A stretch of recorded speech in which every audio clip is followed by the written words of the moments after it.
A very good evening to you and welcome to ITV News. This is Friday night's calendar. Yes, hello, good evening. Here are tonight's main stories.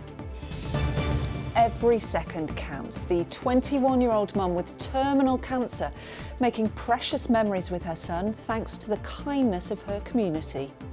We've got loads planned. Like there's not enough time. I feel like there's not enough time to do everything. To be fair, I just want him to just enjoy his life. Just live your best life. Also tonight, shutting up shop after hope of a rescue deal evaporated. Almost 2,000 staff work their last shift at this Wilco warehouse. It's been likened to the closure of the coal mines. I've been getting reaction in Worksop to the loss of one of the town's biggest employers. I've spent the day at Doncaster Racecourse for the second day of this year's St Ledger Festival, but will the King and Queen be here tomorrow? I've been doing my best to find out. Well then. It's good to talk tyke. We head back to class with the scholars keeping Yorkshire's dialect alive and kicking.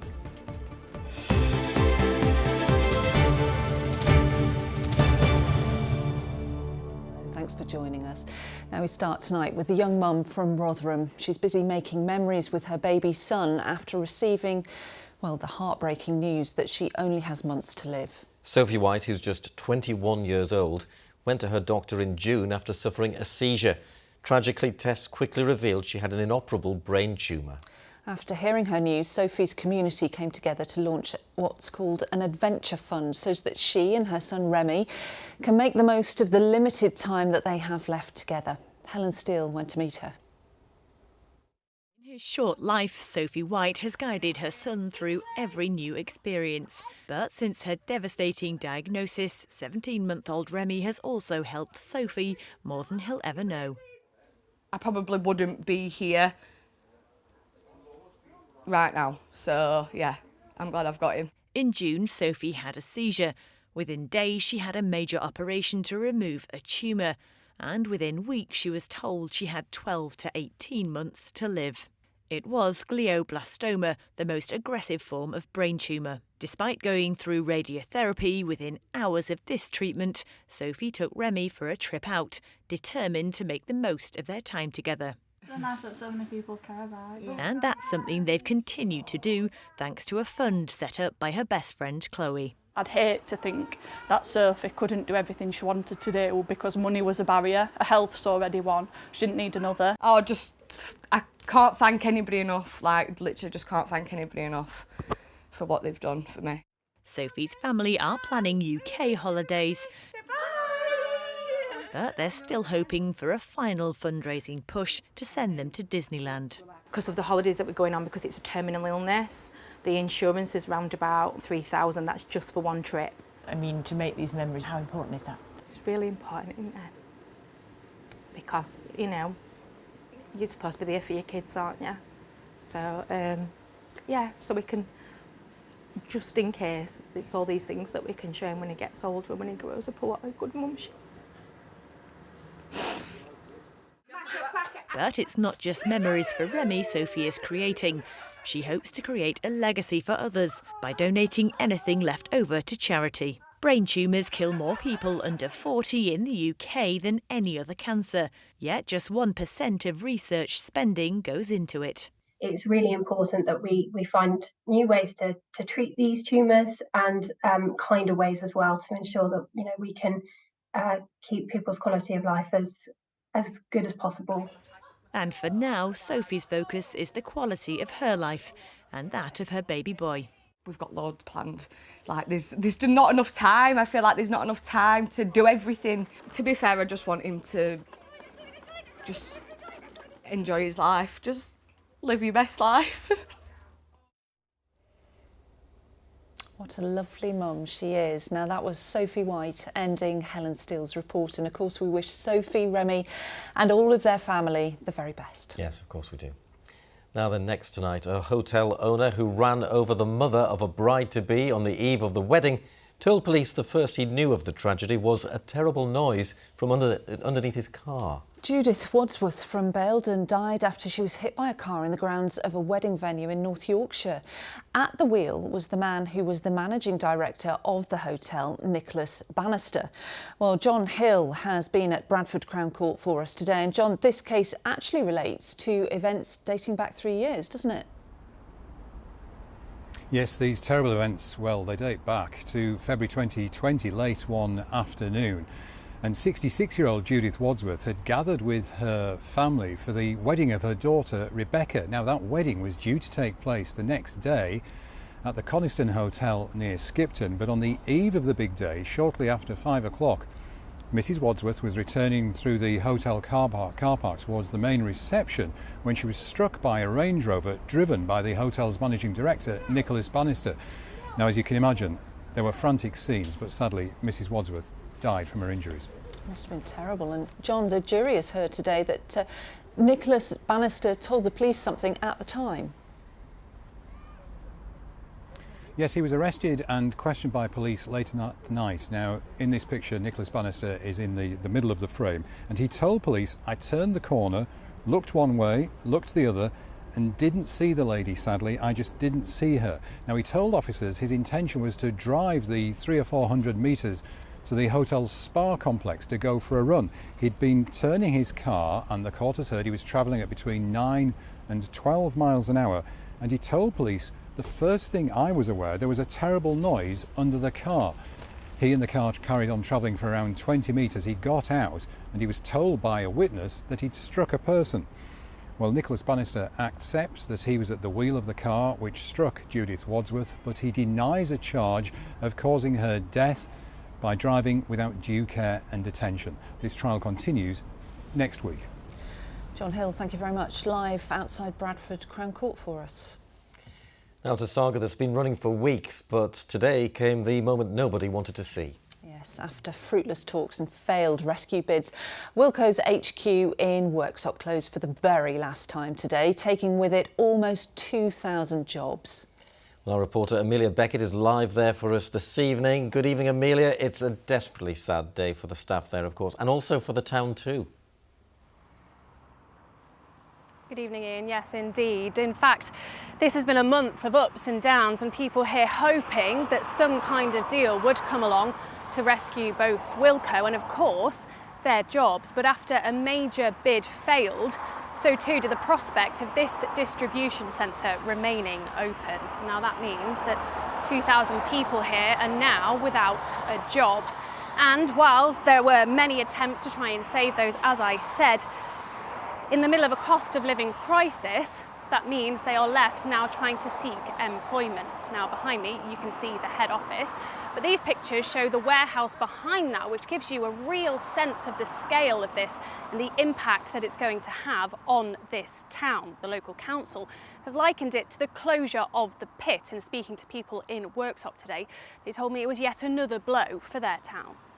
It's just tragic, really, both for people's jobs, but also for the town, because it's one of the biggest shops. It's another thing we've lost. We've lost quite a lot in Worksop. There's not much in Worksop anymore. People are losing a lot of jobs. It's difficult to survive, And nowadays with expenses and Wilco closing is very difficult. Now, yesterday, Bassett Law Council did hold an event to try and help some of those employees plan their next steps. And for those who work in shops, maybe a little bit of hope, as Poundland, B&M and The Range have bought up some stores, and Poundland have said that they will prioritise those former Wilco employees when they start the hiring process. The G&B union says they believe far more should have been done to protect these jobs. They're now left with that situation where they've got to go out looking for employment. The people in the Ivory Towers, this doesn't impact on them. They're not worried about paying the bills. My members have got to go out, look for new jobs, find out when the next wage is coming in, find out who's going to pay the mortgage, who's going to pay the rent. So therefore there's uncertainty.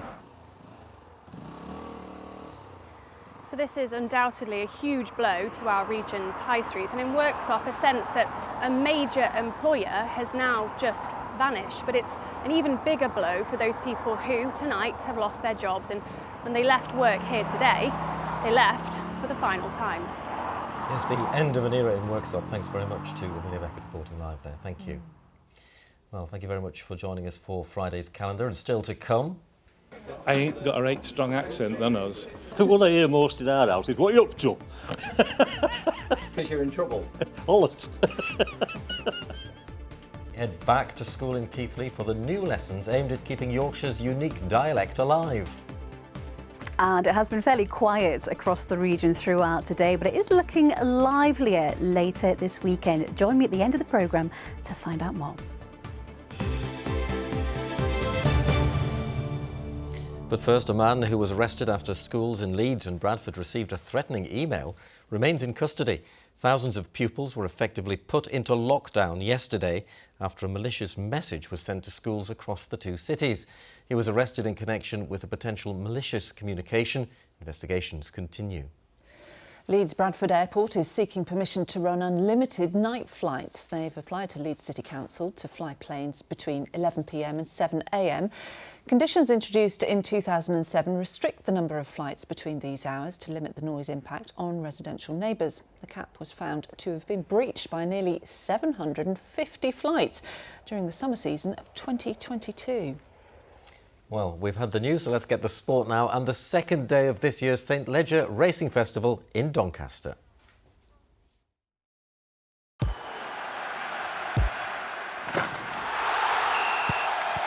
Zero Accounting Software sponsors ITV Regional Sports Report. Now, the Niamh, while you were off unwell for a couple of days, we had Chris sat in your seat, but he's back on the day job today. You know, I was watching, don't you worry. I hope he didn't get too comfortable, that's all I'm saying. Well, just Chris, kept it warm. Well, he did keep it very warm, very warm. Chris, it looks like it's been a lovely day for sport and for racing in particular. It certainly has, Ian, and don't worry, I was just keeping that seat warm for you yesterday. I hope you can hear me okay. We've got Decade Explosion belting out some bangers behind me, and it's still a lovely evening tonight. You can see lots of people enjoying a late evening sunshine as well. But you know, today's been all about celebrating what's great about Doncaster, known as Donny Day today, the highlights of which has been the Doncaster Cup, which is the world's oldest race run under the current rules of horse racing, was won today by Trushan, ridden by Holly Doyle. And you know, now today's all but done and dusted. Attention will now turn to the big one tomorrow, the St Leger itself, which is going to be that little bit special this year. It's a race steeped in history. This was the St Leger in 1923. It was actually first run at Doncaster way back in 1776, and it's always been a favourite with the Royals. For the first time in history, a king and queen go to Doncaster Racecourse for the season's last classic, the 171st St Leger, Britain's oldest and richest race.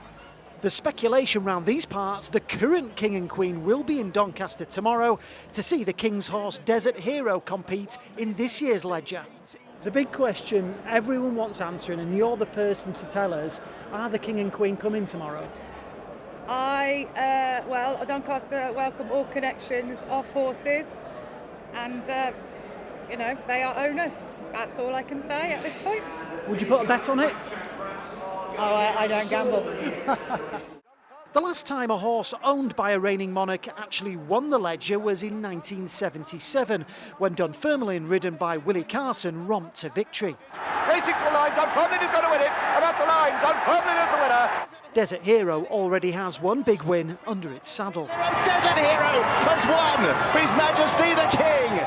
Charles and Camilla there to see Tom Marquand ride Desert Hero to victory at Royal Ascot in June, and Tom will once again be in the saddle here at Doncaster.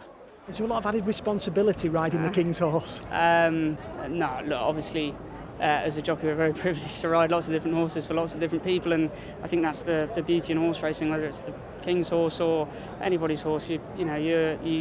You have the same job to do, and it's trying to win. What are the repercussions if you don't win? You're not going to be sent to the tower or anything, are you? Hope not. Hopefully wake up Sunday morning and come racing again and try again. Hoping to spoil the King and Queen's day will be racing royalty. Frankie Dettori is hoping for a 7th and final Leger win before retiring at the end of the year. I think they all stand out. You know, I'll never forget my first one, and I don't forget my last one. But they can't catch Talyar, who romps home 3 lengths in front. The St Leger is one of Britain's 5 classics, and there's a saying in racing circles: the fastest horse wins the Guineas, the luckiest the Derby, but the best horse wins the St Leger. Sounds like it could be a really special day in Donny tomorrow. Chris, what else is happening this weekend?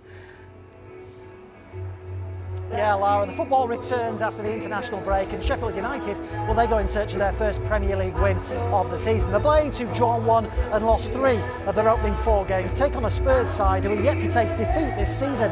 Manager Paul Heckingbottom, though, wants his side to relish the challenge ahead of them. To get a result, we're going to have to perform really well.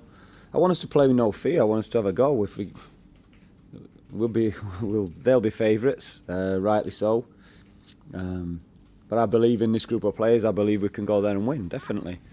But we're going to have to get a lot of things right. The fearless nature, which is what we're going to try and work towards. Yeah, we'll try and pose them problems as well going the other way. Leeds United and Millwall players have come together to urge supporters to be respectful before when the sides meet on Sunday. In what's notorious as a fiery fixture on and off the pitch in recent times, both clubs have united to remind fans against any discriminatory behaviour or tragedy chanting. Meanwhile, Leeds boss Daniel Farke says his players can't afford to let an intimidating atmosphere get to them. The Den is an unbelievably tough place to go. I've played there several times, and this will definitely be one of our tasks. Also, like to play with fire in the heart, but also cool in the head. Anyhow, each and every game on this level is complicated and not easy. For that, we don't travel in fear. We travel also with confidence, and we want to win points. Moving on to the oval-shaped ball now, and England will be looking to make it 2 wins from 2 at the Rugby Union World Cup this weekend. The boat of George Ford, who went to Rishworth School near Halifax, kicked all 27 points in England's opening group game with Argentina over last weekend. But defence coach and former Leeds Rhinos captain Kevin Sinfield said ahead of Sunday's game with Japan, there's others in the team that can kick England to victory, and he would know. Our particular game plan is determined by some of what the opposition bring, and also some of what we have available. But George was outstanding at weekend, but he's one of a number who can kick drop goals from 50 metres. I'm not one of them, by the way. And you can see how England get on tomorrow evening here on ITV1. Coverage begins at 7:50. Chris, thank you very much. Now, all week we've been showcasing the work of amazing fundraisers who've gone above and beyond to raise money for fantastic causes across the region. Well, one of them will be representing Calendar at the Pride of Britain Awards in London later this year, and the judging was really tough. The task was almost impossible, but we asked Paralympic champion Hannah Cockcroft to join Lara and our head of news, Mark Heyman, to watch the nominations agonise for quite a bit and then finally come to a decision. Well, we asked Hannah and Lara what made the winner stand out. Being there, putting a smile on people's faces, but also making sure that they're there raising an incredible amount of money. They're a very recognisable person. Their passion for what they do is phenomenal. I think when you hear why he's doing what he's doing, then it really gets you, and you realise that he's a very, very genuine person who deeply cares about people. Ah, nice to see you on the telly. So who was Hannah and Lara talking about? Well, we sent Martin Fisher into Sheffield to find our winner and to present the trophy, of course. Well, I'm here in the centre of Sheffield, and I'm here for a very good reason. That's to give John Burkle this Pride of Britain award. Now, he doesn't know he's getting it, but I do believe he's just behind me now doing one of his regular routes through Sheffield, gathering money as he has been done for many, many years, and just this year he's hit £1 million. So let's go and surprise him. Hey, good to see you. Collecting money today? Well, I'm collecting money. Well, I've got something else for you to collect. Do you remember the Pride of Britain? Yeah. Well, you've been chosen as Calendar's Pride of Britain fundraiser of the year. That is now yours. You're joking. It's for real. I can't believe it. Thank you very, very much. Words fail me. But it's not me that's done this. The people's done this. The people of Sheffield. Every penny that goes in here is a penny more than what we had the year before. And that's why we've raised £1 million. Let's see you carry on doing it. Thank you. All the very, best. very much. Thank you. Off you go, sir. Thank you very much. A worthy winner. Congratulations to John, Sheffield's man with the pram, who'll be joining fundraising winners from all of ITV's regional news programmes right across the country at the Pride of Britain Awards next month. Yeah, he's a great guy, brilliant. Now, then, the National Diversity Awards take place later and we'll be honouring a series of nominees from our region. It's a ceremony which celebrates people's differences in communities all across the UK, and James Webster has spent the day finding out more about those who'll be at the event. Yes, here at Liverpool's Anglican Cathedral, they've been getting ready for this ceremony all day. I've heard glasses clinking, the trophies are all polished, and I've just had a sneaky look at the menu. Goat's cheese to start. One of the main courses is lamb and a really delicious sounding lemon tart for dessert. Now, this ceremony honours people who are real role models in our communities. There are more than 100 nominees who will be here tonight, being recognised for what they've done to enhance equality, inclusion and diversity. Let's kick things off by giving a huge cheer to all of our shortlisted nominees, most of whom I've already met. Big cheer! Well, among the nominees from Yorkshire who'll be travelling over for the ceremony this evening will be Lindsay Watterson and Kendall Barbieri from York. They founded Neo Walk, which designs walking sticks for people around the world as far afield as South Korea and Canada. So we're taking the whole team down, everybody's getting their ties and suits and posh dresses on, and we're going to go down and we're just going to enjoy it. And you know, it's just going to be a bit of a party atmosphere. It'll be exciting if I win. I'm terrified I've got to make a speech, but yeah, if I win, it'll be great, and there'll be a big celebration afterwards. Yes, there are some really great nominees being honoured here at this ceremony, and organisers tell me that this year they've had a huge number of nominations, 90,000 to go through from a huge range of different organisations and community groups. The real best of the best being honoured here, where there will be all sorts of celebrities present for the ceremony itself. If you want to see how the nominees from our region get on, the whole ceremony is being streamed live this evening. You can follow it on there. To find a link, go to our website, itv.com/news. Thank you, James. Well, finally tonight, whether it's up, Siddi or Bayek, there's plenty of Yorkshire clichés which will be familiar to people, not just here at home, but right across the UK. You feeling okay? Well, now there's an attempt to keep the Yorkshire dialect alive with fears it could be on the way out. Yes, Yorkshire lessons are being held in Keighley to try and teach people to talk dyke. So we sent Michael Billington. Come on, Casper, just tell me you like a nail. Here's a nail. Come on. The classic Yorkshire film Kes, proving they've got away with words in God's own county. They're just not always the kinds of words you might expect to find in a standard English dictionary. Now then. In fact, here in Keighley, on the edge of the Dales, the dictionary's been ditched in favour of something, well, a bit more Yorkshire. They'll be capped if they're wackens up in the morning, a dead man, said his wife. Well, it's so expressive, isn't it? So wonderful. Nothing fancy. It can be, Yorkshire folk can be a bit blunt, but they're good-hearted. And this broad Yorkshire, this Yorkshire dialect that we're so proud of, will disappear unless we do something about it. Whatever that are doing. And so these linguistic lessons in tyke, speaking, reading and writing, are designed to keep the language alive. You can see how much they enjoyed speaking broad Yorkshire, can't you? The people who are here today, they just love it.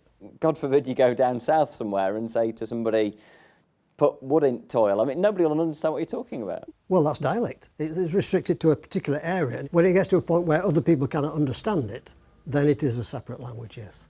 Happen we should go down and play a bit back. In a place that's fiercely independent, there's also a fierce defence of the Yorkshire lingo.